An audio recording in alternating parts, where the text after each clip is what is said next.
Okay, so I think we can start. Hello, everyone, and welcome to this event under the 28 for 28 webinar series on building synergies between climate and biodiversity frameworks. My name is Raydan Al-Saggaf, and I'm the economist at the UN office in the UAE. There has been a growing emphasis on nature-based solutions and ecosystem-based adaptation across all walks of the climate agenda. These include topics such as proposing changes to land use to help with carbon offsets and other related matters which can be problematic from a biodiversity perspective. To start, we have a lot of ground to cover, so allow me to invite my good friend Dr. Ubaid Shamsi from the Ministry of Climate Change and Environment for some opening remarks. Ubaid, you have the floor. Thank you, Raydan. Dear all, good morning, good afternoon, and good evening for everyone. I would like to welcome you all, and it's my great pleasure to open today's session, which promises to be a platform of insightful discussions, innovative ideas, and forward-thinking strategies toward a more sustainable future. We gather here virtually today, so let's take a moment to acknowledge the power of technology that brings us together from across the globe to focus on what is arguably the most pressing issue of our time, climate change. The urgency of this matter cannot be overstated, and it's only through collaborative efforts such as this that we can hope to address the challenges we face. At the UAE, in the Ministry of Climate Change and Environment, we are committed to fostering dialogue, action and innovation in our collective quest for sustainability. We understand that it is not just about setting goals, but also about inspiring actions and facilitating the exchanges of knowledge and best practices. Today's webinar is a reflection of our shared dedication to these ideals and to pave the way for constructive engagement and development of concrete solutions that contribute to our global environmental commitment. I'm confident that the discussions today will provide us with connections that will make our steps toward a private, greener, and more sustainable future for everyone. I'm looking forward to hearing from all of you today, and thank you, and I can't wait for the webinar. Thank you very much, Ubaid.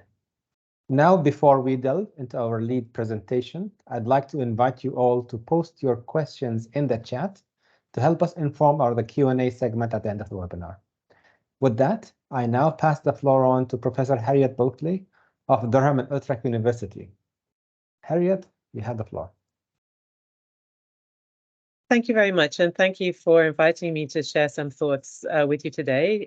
As I share my screen, I will just let you know that this is a collaboration that we have been undertaking over the past year, working closely with Raydan and colleagues to think about how we can learn from the experience of the climate meetings over the last decade, but also, of course, importantly, the biodiversity meeting COP15 that took place last December in Montreal.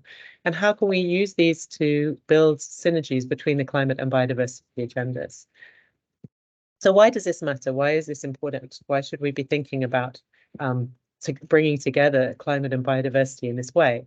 Well, some of you, I'm sure, will already know from your experience every day in the world, from the work that you do, that it's increasingly impossible to think about climate and biodiversity as separate issues. And in fact, in their first ever joint reports, the scientific assessment processes, the IPBES and the IPCC, that look after both climate change and biodiversity internationally for us, have shown that these things must come together.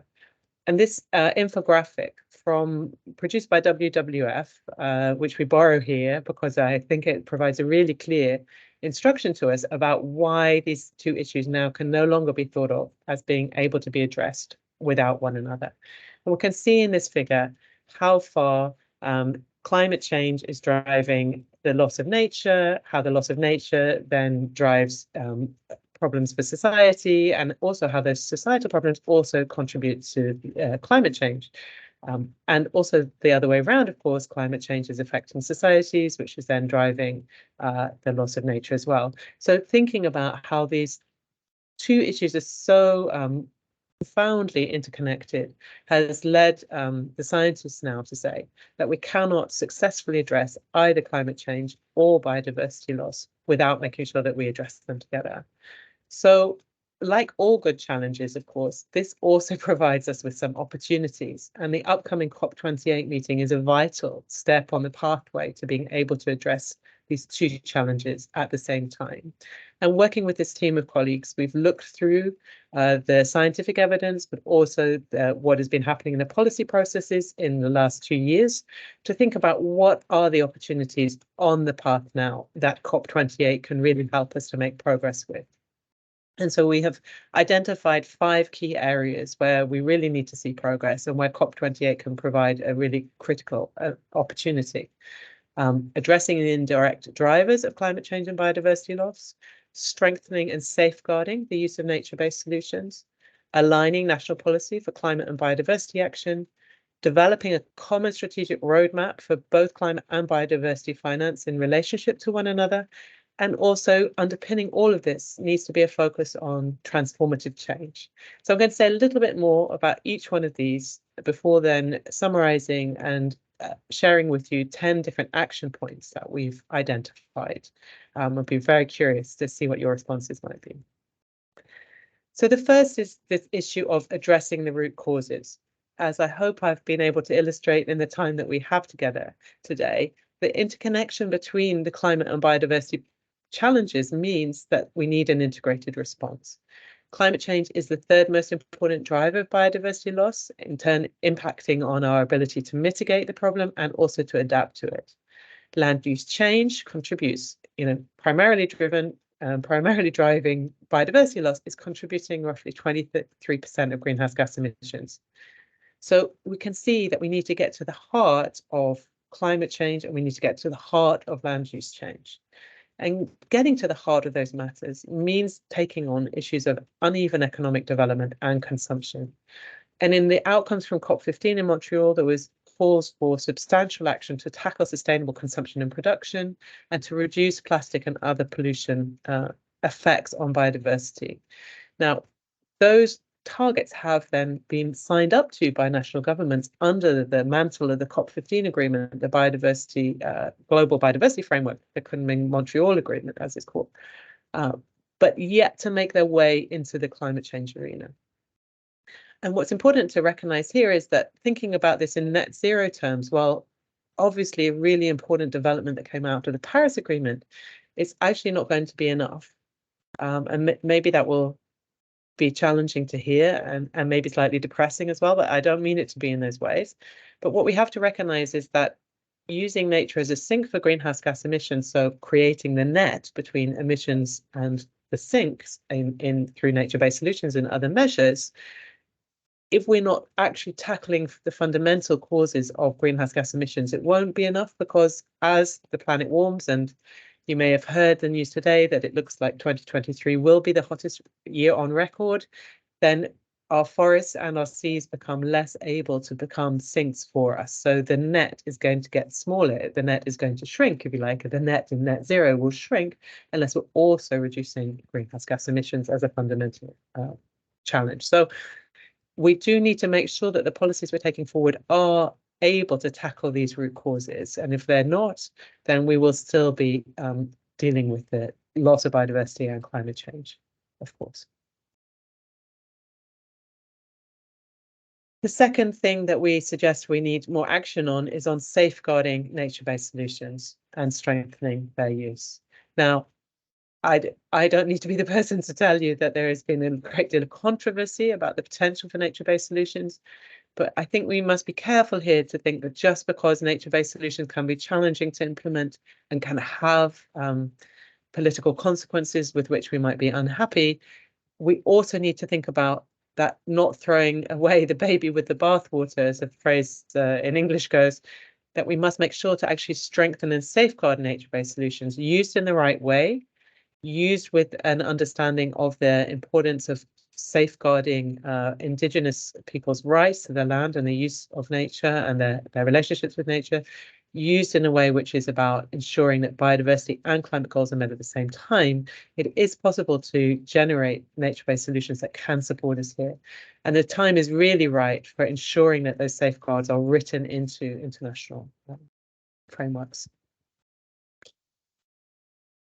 So those are, if you like, some quite big issues and maybe a little bit abstract, but we also can see that there's really strong potential now to build on the outcomes of COP15 to align national climate and biodiversity policies in a way that can make sure that we can take really good steps forward to both agendas at the same time.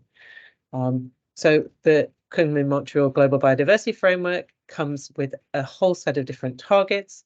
And we've been through those targets to look at which of them can contribute to climate change agendas, which of them are addressing biodiversity and climate change together, and how by addressing biodiversity are we indirectly also supporting climate action. And you can see in this diagram, and I'm sorry that the numbers are too small, maybe, hopefully that you're close to your screen, and we can of course make the slides available afterwards. You can see the different targets that can directly contribute to climate change, where biodiversity action is going to be supporting mitigation and adaptation, where it's going to be supporting mainstreaming and finance actions that will lead to the institutional practices that we need to support good climate action, and where we can also be tackling the underlying drivers of both of these issues together. So there's really significant potential here because, of course, governments have already committed to these targets. And so we need to make sure that we're using them in synergy with our climate change actions so that we're not got one hand doing what the other, one hand is acting over here and making great progress, but not realizing what the climate benefits could be as well. So bringing these things together can, I think, really support more robust national planning, national aligned action on climate and biodiversity. Finance issues are, of course, also on the agenda. There's been a lot of discussion recently, of course, around the loss and damage mechanism and how that might play out in the next COP. But here I want to make the case that despite the increasing recognition that climate and biodiversity financing need to be aligned so that we don't, again, get investments coming from climate change that do harm for biodiversity, or we don't get investments in order to protect biodiversity that don't also recognize the mitigation and adaptation potential, and of course the ways in which they can support climate resilient development pathways going forwards. At the moment, there seems to be still quite a lot of a lack of alignment across the financial domains. This is not, an important thing here is to ensure that in bringing the finances together, we are not seeking to reduce the amount of finance we need, because of course, all the calculations show us that we need more investment and more financing to support robust climate and biodiversity action. But we do need to think about how the international architecture of financing both of these issues can, again, be brought more in line with each other, so that we are not financing for climate change things which will undo progress in biodiversity. And similarly, when we're financing for biodiversity, we're making sure that we realize the benefits for climate change at the same time. This isn't just an issue for the international institutions, the donor banks that are supporting the climate and biodiversity financing, but there are a growing number of bilateral and also public-private finance arrangements in this space. It's a kind of proliferating and growing space. And in a sense, even a simple thing of bringing all of these financial mechanisms into one space so that those operating in both of these different areas have an oversight, an overview of what's happening, and creating a kind of roadmap for when they're going to be rolled out, for which regions and for what purposes would, I think, help significantly. And the last area that we have focused on is this increasing call for transformative change. And as I said at the beginning, this really underlies all of what we're saying, that the Biodiversity Convention in its global framework agreement makes an explicit argument for the need for transformative change to bend the curve of biodiversity loss. And we've also seen calls from the IPCC in its special report on 1.5 degrees and more recently in its overall report that we need transformative change to move us towards climate resilient development pathways. Now, there is a lot of, transformative change, probably what it means is in the eye of the beholder to in many respects. But looking through all of the work that had been done on transformative change, we can see that there are some underlying principles. And the more that we can embed these underlying principles in what the work of COP28, the work of all the public and private actors that go around that, the more likely it is that we're going to get to good outcomes. So along with addressing the root causes, we find that we need multiple pathways towards sustainable development outcomes. There is no one-size-fits-all or silver bullet solution here. We need to expand the action arena. So that is about thinking that transformative change for biodiversity can't be achieved just through traditional action areas, say policy and planning, but we need to go into sustainable consumption and production as well, and think about how waste policies, food policies are also shaping what then emerges for climate and biodiversity. Realising these co-benefits we've talked about before, making sure that biodiversity actions realise benefits for climate change and also for society's sustainable development, climate resilient development pathways. That we need to make sure that these are deliberative and inclusive processes, but also that we make sure that we adapt a proactive approach to resistance. When you are seeking to achieve change, there are going to be contestations and resistance along the way, and that's a perfectly normal part of change, and making space for that is also going to be important rather than assuming that contestation won't happen. So to summarize where we've got to in our thinking and what the primer that we've been working on for COP28, which I hope will provide a really succinct summary as much as it's possible to succinctly summarize both the Convention on Biodiversity and the UN Framework Convention processes and what's emerging from them. What we say is that there is current lack of integration and at the UN, in the UN system and at the national planning systems. And this is actually now falling behind where the science is, but also where action in the private and civil society sector are, which seem to be a little bit ahead of the UN system itself. So there is growing momentum for this, and we can really build on the momentum coming from COP15, but also the momentum that's coming from the wider community, from the private sector, from the civil society sector towards this. It's going to require some significant effort to align these agendas. It's not going to happen by accident. And we've suggested 10 initial things which we might be able to see emerge through COP28. So the first is around strengthening nature-based solutions.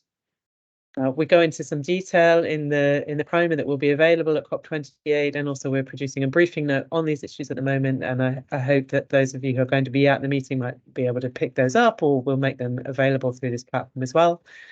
We're thinking about ways in which the indirect drivers could be addressed through the outcomes of COP28.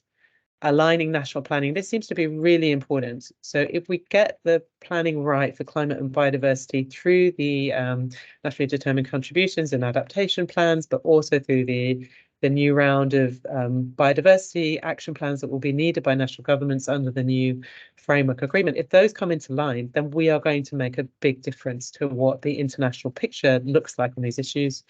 Creating this roadmap, or at least an overview of what the financing looks like, and looking at how that can be aligned more, and ensuring that there is always a transformative change focus, thinking about diversity and inclusion, thinking about making space for contestation and the multiple pathways to climate resilient development that we need. But beyond the actual UNFCCC architecture, if you like, there are also ways that COP28 can help to make an advance in this area of realizing the synergies of climate and biodiversity governance. By bringing biodiversity into the race to zero and race to resilience.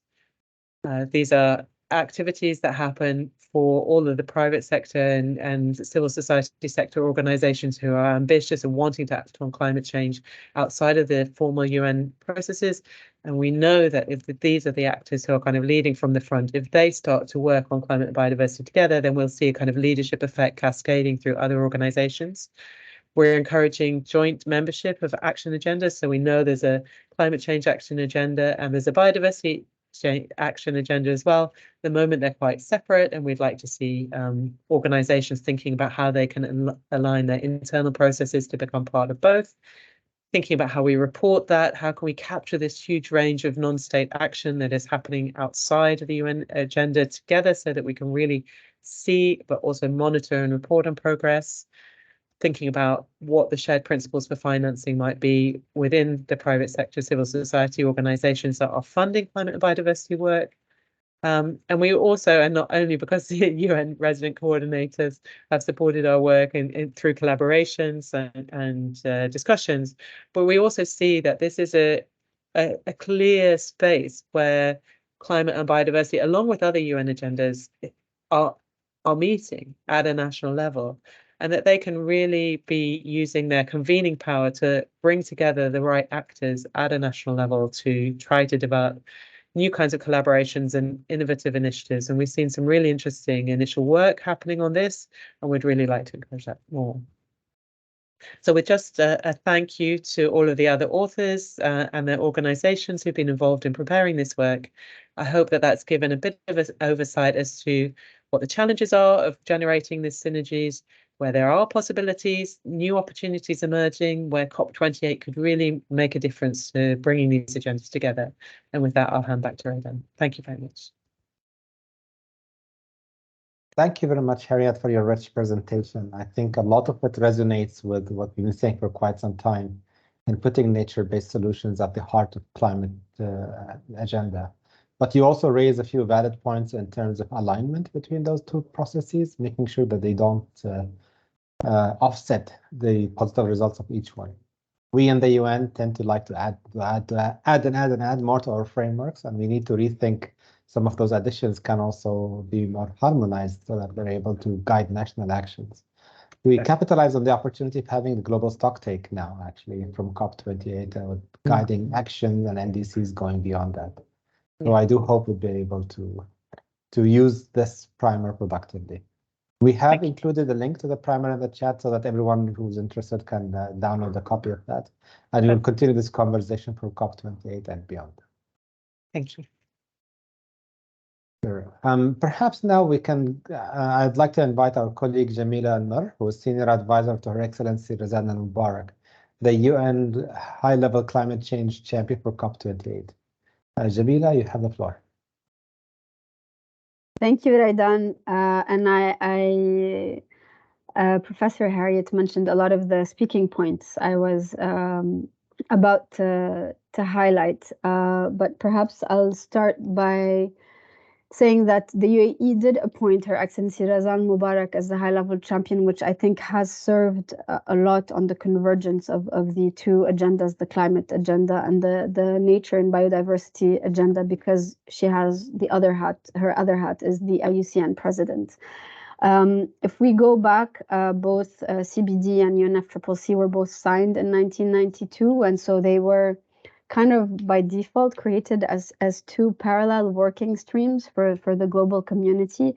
Probably in recent times, the most prominent time when these were brought a bit closer together was in Glasgow COP26 with the Forest Declaration, the Leaders' Forest Declaration, which was probably one of the highest profile nature moments under the climate agenda in recent times. And I think building on what Harriet said, with the agreement of the Global Biodiversity Framework just recently after COP27, we now have this momentum, this global momentum, a bit more clarity on the targets that together with Razan really using her voice to bring these two agendas, I think the moment is very ripe to bring them closer than ever before. And I think if we go back, looking at the diagram that Harriet showed, I think a lot of times what transpires in the discussions, even when you think of the fact that over 70% of climate finance goes to mitigation and not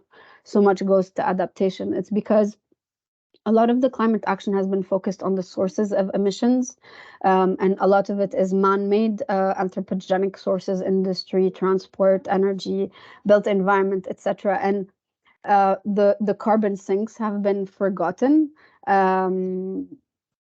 and are not top of mind, whereas this is where nature really plays a big role. And if we look at the numbers, nature today provides 50% of the carbon absorption or greenhouse gas emission absorption of what's in the atmosphere. And this is something that's way undervalued. It is not top of mind. We keep thinking of the renewable energy targets that we must meet, and we must be net zero emissions in our energy production, but we also forget the absorption part that we have today, which I think COP28 has really helped push forward in the narrative, making it one of the 4 core pillars of COP28.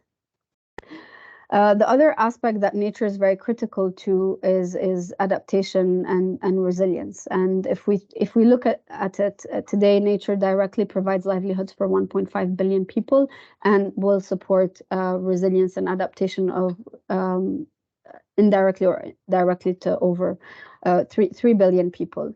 And how do you value that adaptation or resilience value? And this is a big challenge. There are several things that have been very strongly embedded into what COP28 will do, and one of them is the food sector.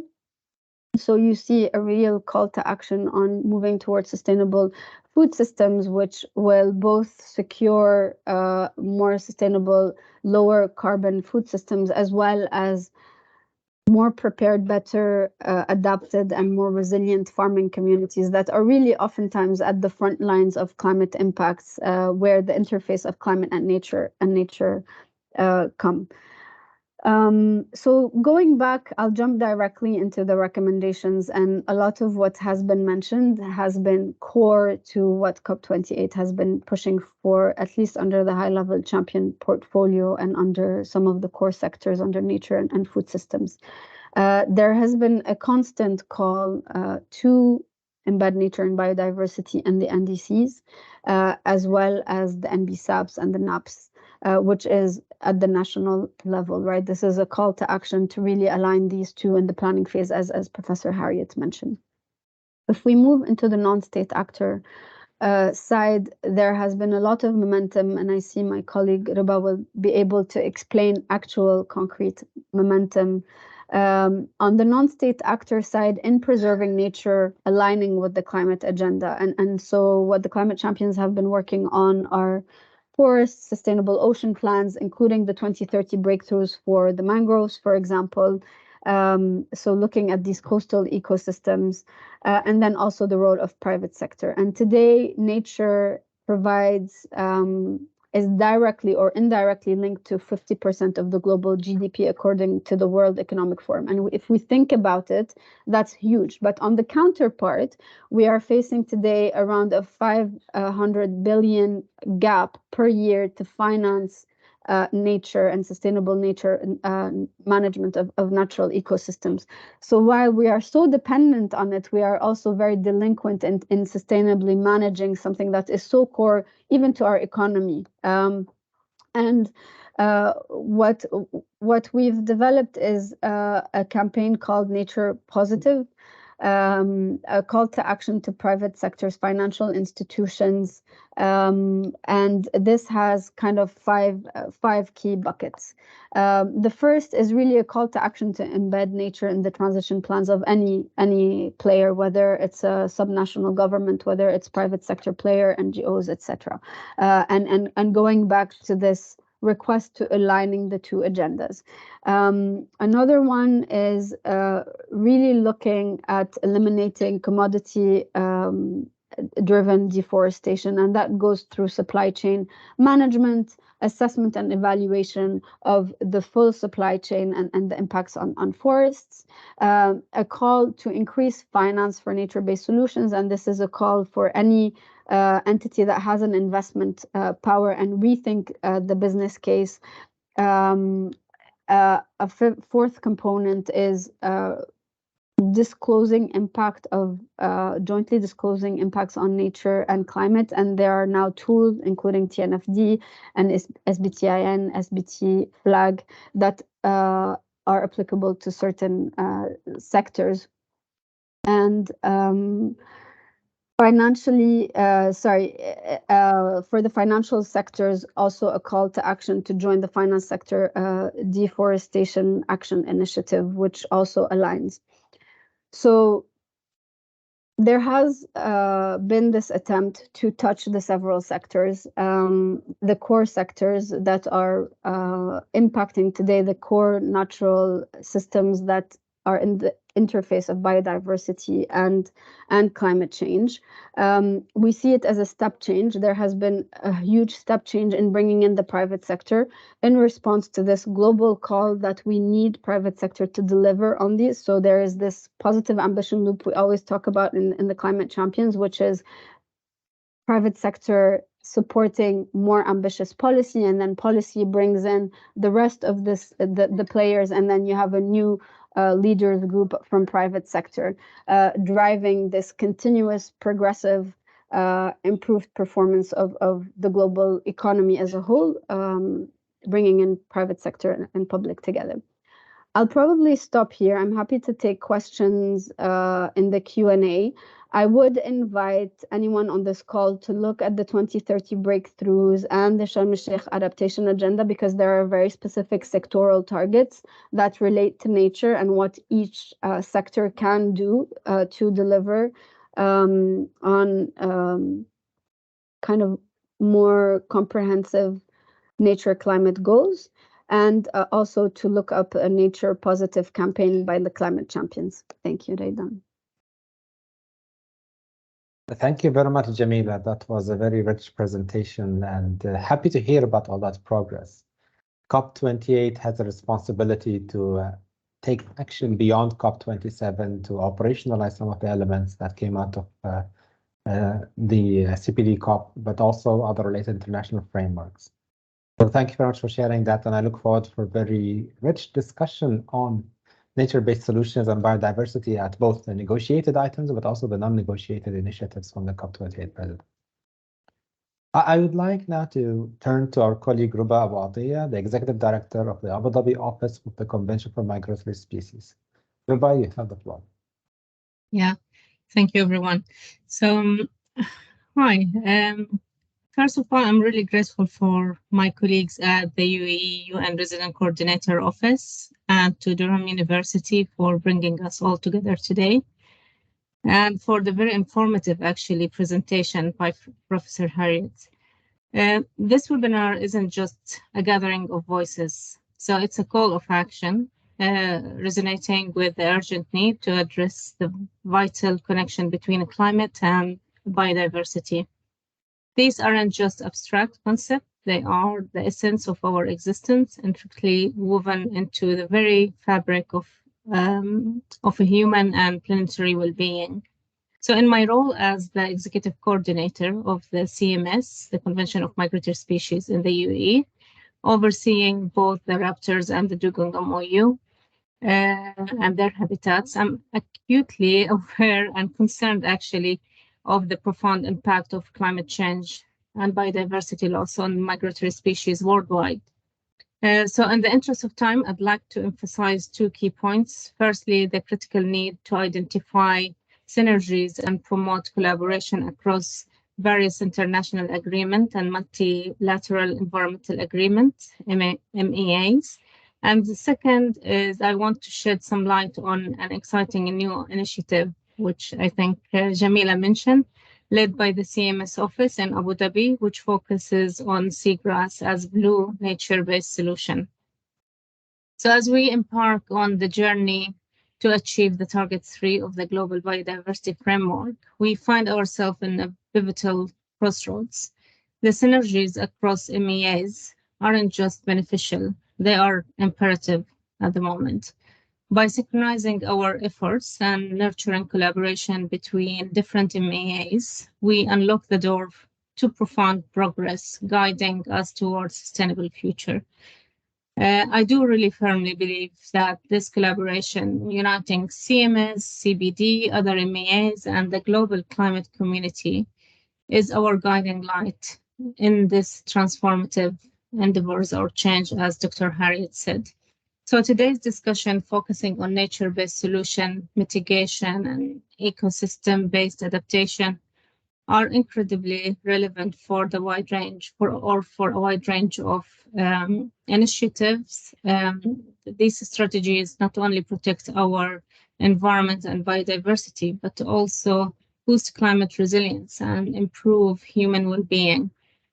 To this end, I'm really thrilled to let you know that a 2030 breakthrough for seagrass, namely the 2030 Seagrass Breakthrough, hopefully will be announced during the UNFCCC COP28, hosted by CMS and the UN High-Level Climate Champions. This event will underscore the importance of seagrass as a marine nature-based solution.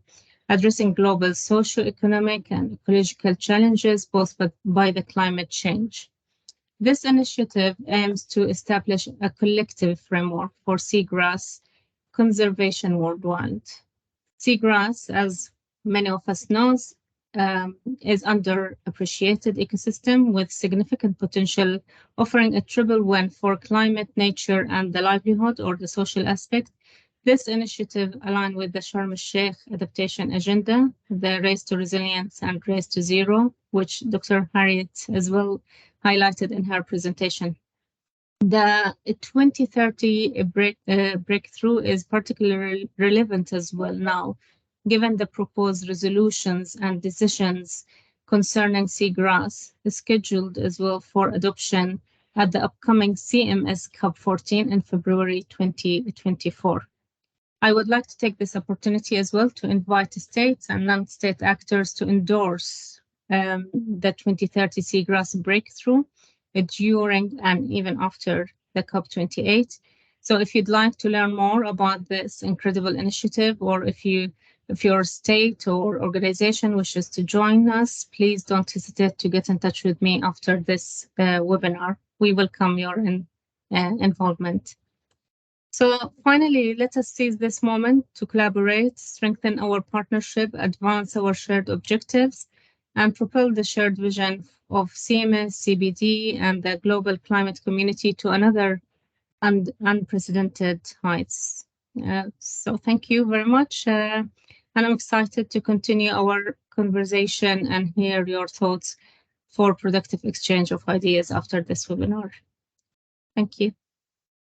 Thank you very much, Ruba, for sharing your reflections. I think we have to remember that it's not just humans who live on this planet, but we share this planet with millions of other species, and we have to be cognizant about how this affects them.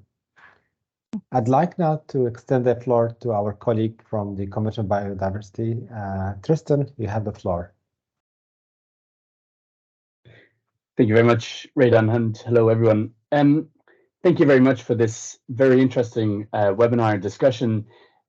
So as has been mentioned, COP15 last year, in almost a year ago now in Montreal, with the agreement of the Kunming-Montreal Global Biodiversity Framework with its 4 goals and 23 targets, was seen as a milestone in trying to address this devastating biodiversity loss at the global level.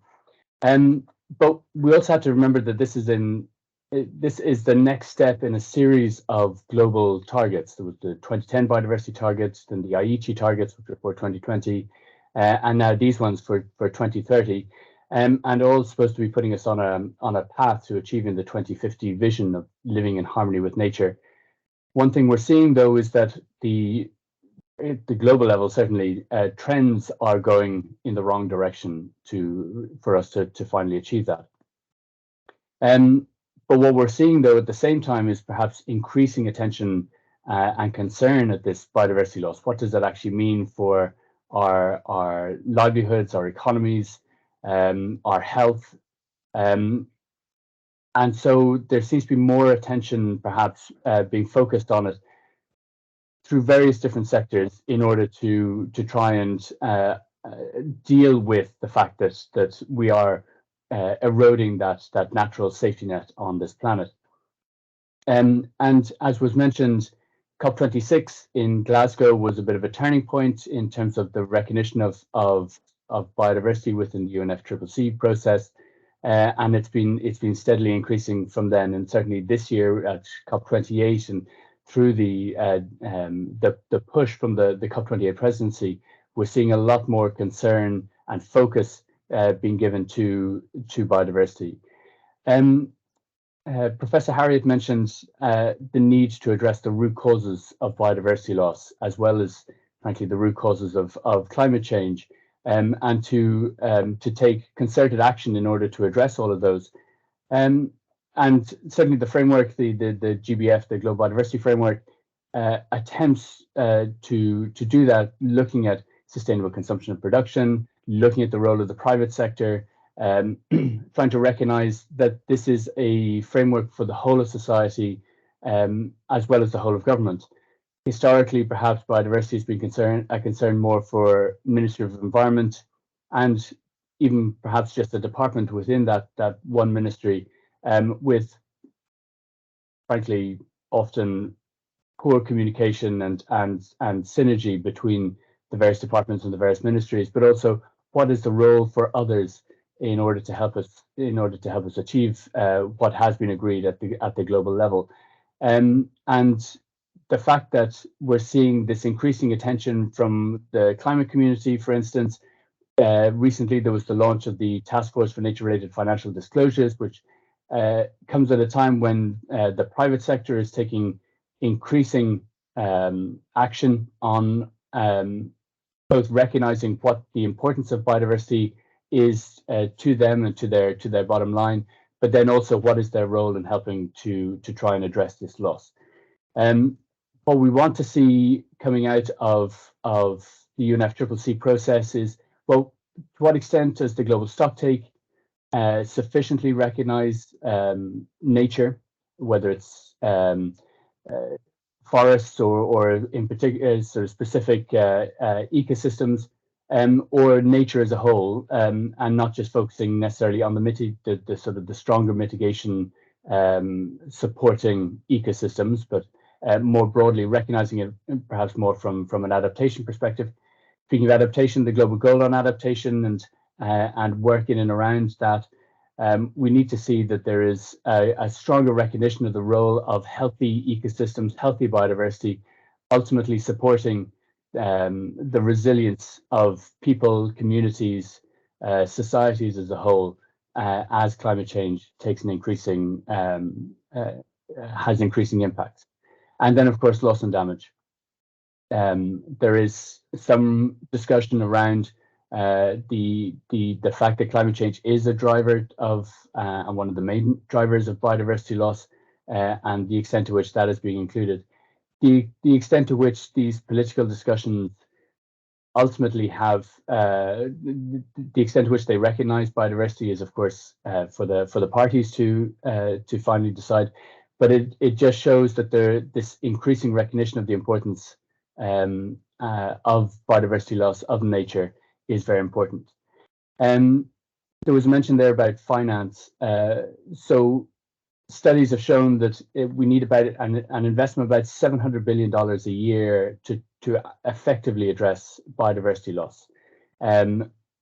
Within the GBF, the figure that was finally agreed on was $200 billion a year, with another $500 billion of perverse incentives being addressed between now and 2030.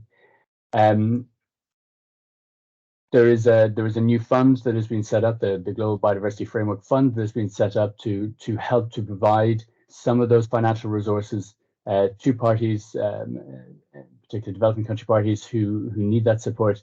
But the reality is that we need funding from all sources, not just bilateral ODA, in order to effectively see results. One of the things, though, is that within that, linking to the climate finance framework, we need to see that there is synergy within that money is not being double counted, but is effectively going to address both these issues cohesively and effectively. But also not just, as I mentioned, not just ODA, but also from all sources, including private sector, philanthropy, etc. The one final thing that I wanted to mention was that we're now at the end of 2023. The framework is until 2030. It's a very short period of time. Parties are in the process of revising their national biodiversity strategies and action plans, their NBSAPs, which they're expected to do by COP16, which is in about a year's time. And then it's a question of implementing those national plans, achieving those national targets, and then hopefully collectively achieving the global target. The NBSAPs themselves are government instruments. They are to guide government policy. But as I mentioned, it's about the policy synergies and recognizing the role of the whole of society. So whether it's the private sector, mentioned a couple of times, but also others such as Indigenous peoples and local communities. What's the role of youth within this? And these issues are not solely for biodiversity, but also for climate. And of course, they're the ones who are often seeing the impact of both biodiversity loss and climate change directly on a daily basis. Studies have shown the effectiveness of Indigenous territories from a conservation perspective, and so recognizing their practices, their cultures, but also their rights is very important. And the framework has a cross-cutting principle of taking a human rights-based approach, and these issues need to be effectively addressed. Again, not just for biodiversity, but also for climate at the national and subnational levels. And I'll stop there. Thanks very much. Thank you very much, Tristan, for your commentary. First, to recognize also that you were up with us at the wee hours of the morning. So thank you for making the effort. Making progress along these lines requires dedication like the one that you demonstrate. And I suppose one of the key elements that we can take away from this is that although we do have some duplication in some of the frameworks, it is vital that we are able to make meaningful progress, not only looking at the progress since the Aichi targets, but also making sure that the progress that we hope to achieve helps resonate with the other areas. There was one question in the chat about local level targets. So my question, perhaps we can follow the same order of discussions in this session to talk about how can we make meaningful progress at the local level that helps us accelerate progress at the climate change front, but also in terms of the biodiversity one. One key element that comes to mind is in relation to the global framework, the global goal of adaptation framework, which will help us, in a sense, look into some of the key local level interventions that we want to have post the global stocktake and political declaration, but also advancing some progress on that. So what are some key recommendations that we can look at to help us move forward on this? Would you like me to start, Raydan? Yes, it's a conversation. The local level is where I'm often very much happiest. I do quite a lot of my work thinking about how cities can bring together action on climate change and nature these days. And I think I've got 3 points to say. I think the first thing is that acting at the local level is the place where we can really accentuate the importance of these co-benefits. In my experience of working with cities on how they respond to climate change over the last 20 years or so, and more recently on nature, what we see is that it really matters that these actions deliver other things that are important for communities and important for the society, the economy, and the culture in those places. So what we found in a very large project that we did in Europe was that nature-based solutions were being implemented in cities primarily around questions of health, well-being, economic regeneration, and also environmental benefits. And it's where you can bring those things together that you're going to get the most traction. So working at the local level and thinking about how these agendas support governments, support companies, and support communities in achieving those other things, that is going to be how we actually get this traction on the ground. And it's also important to say that it's at the local level that we can really make sure these issues around inclusion and justice are taken into account. We can work with those principles in a relatively abstract way. We can sign up to those kind of principles globally. But it is when, if you like, the shovel hits the ground in local places that we need to make sure that those principles of inclusion and justice are carried out. And when they are, that is also when we get that kind of momentum for the more transformative change aspects of bring things together. So I'm really excited about the possibility of working with nature-based solutions and other kinds of interventions that align climate and biodiversity. I also know that many communities don't have enough resources or time to be doing these things separately. And I think that this is actually one of the most promising places that we can work together. And happy to share some of those resources from that project that we've done before, and I'll pop that in the chat. Thank you. Thank you very much, Harriet. I'm like you, I believe in local level action, and I like to see that the constituency, and we will have a lot more engagements at COP28 with 1,000 mayors and a large number of different structures. always one of the key issues that we look at is the issue of fiscal decentralization and resource management to invest, especially in some of the bigger projects. But maybe we can hear from Jamila, Ruba, and Tristan also their reflections on this.